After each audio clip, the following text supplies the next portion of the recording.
Alors, on est samedi matin, on va discuter ensemble dans les prochains jours de, grosso modo, comment gérer les coups de moins bien. Je parle d'un point de vue moral. J'ai bien conscience que ça ne va pas intéresser tout le monde et que c'est aussi une sortie de zone de confort pour moi de parler de tout ça. Ça nous arrive à tous en fait, de connaître des périodes de down. Certains m'ont demandé si je pouvais aborder le sujet, donc voilà, je vais le faire. Ce week-end, on va discuter un peu autour du livre Constructive Living de David Reynolds. Et en début de semaine, on parlera beaucoup plus concrètement de comment gérer la déprime en fait.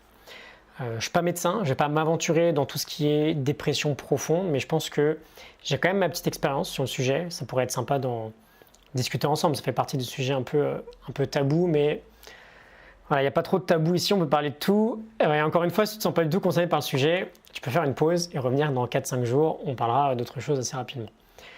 Dans l'épisode du jour, du coup, je voulais te parler de notions assez banales autour des émotions, mais plutôt incomprises. J'aimerais rapidement aborder 3 points. Le premier, c'est que nos émotions ne sont pas directement contrôlables par la volonté, par la discipline. Le deuxième, c'est qu'en revanche, elles sont influençables par notre comportement. Et la troisième, surtout, c'est que chaque émotion a son utilité. Donc, ce n'est pas une superbe idée de vouloir à tout prix toujours les ignorer. Donc, premier point, on a souvent cette croyance que le bonheur, c'est de jamais ressentir d'émotions négatives. Et donc, on va vouloir refouler ce type d'émotions. On va essayer déjà de les contrôler et ensuite de les dégager. Et ce que nous dit David Reynolds, c'est tout simplement que on doit réaliser qu'on n'est pas moralement responsable de nos émotions. On ressent ce que l'on ressent, point. Et donc, il faut simplement accepter la réalité, parfois un peu difficile, de ne pas être en permanence H24 dans un état de plénitude, dans un état de bonheur absolu. Et donc, quelle que soit l'émotion qu'on va ressentir, il faut vraiment apprendre à l'accepter, telle qu'elle est en fait. Ça fait un peu écho à Eckhart Tolle, dans Le pouvoir du moment présent. Il nous dit que quoi qu'il arrive, on veut accepter le moment présent comme s'il était choisi. Et bien sûr, c'est plus sympa de ressentir de la joie plutôt que de la tristesse, mais quelle que soit l'émotion qu'on ressent, c'est ok. On l'accepte telle qu'elle est, on l'observe et on n'essaye pas à tout prix de la refouler. Deuxième point, nos émotions ne sont pas directement contrôlables par la volonté, mais elles sont influençables en partie par notre comportement, par notre mode physique, on va dire. C'est l'idée que le mouvement crée l'émotion. Et rien que notre manière de se tenir ou notre façon de se comporter peut avoir une très forte influence sur nos pensées et nos sentiments.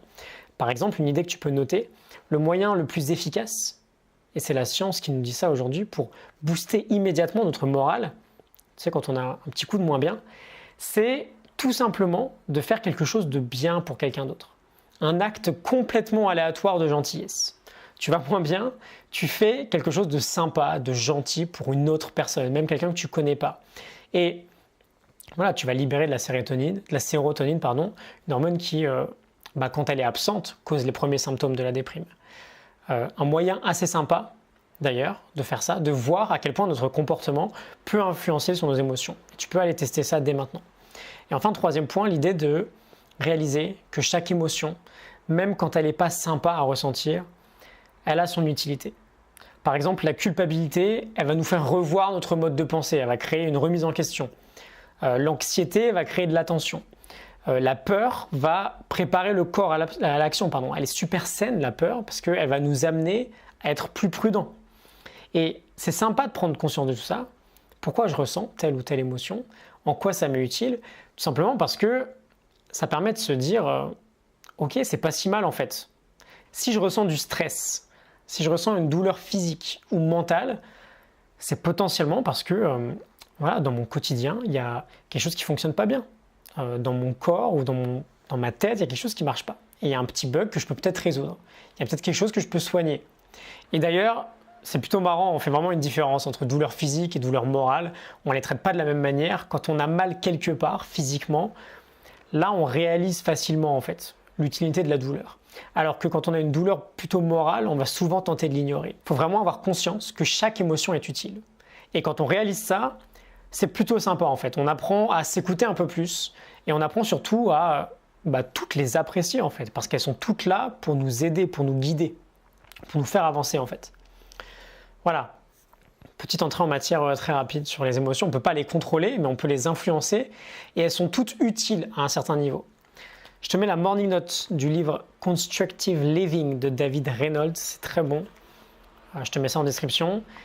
Petite citation d'ailleurs que j'avais bien aimée quand j'avais lu le bouquin, je ne sais plus trop d'ailleurs, il y a 1 ou 2 ans. Nos émotions changent comme le ciel, parfois il est nuageux, parfois il est ensoleillé, mais qui peut vraiment contrôler la météo? Voilà, je te laisse réfléchir là-dessus. Je te retrouve demain pour un nouvel épisode. À demain. Salut.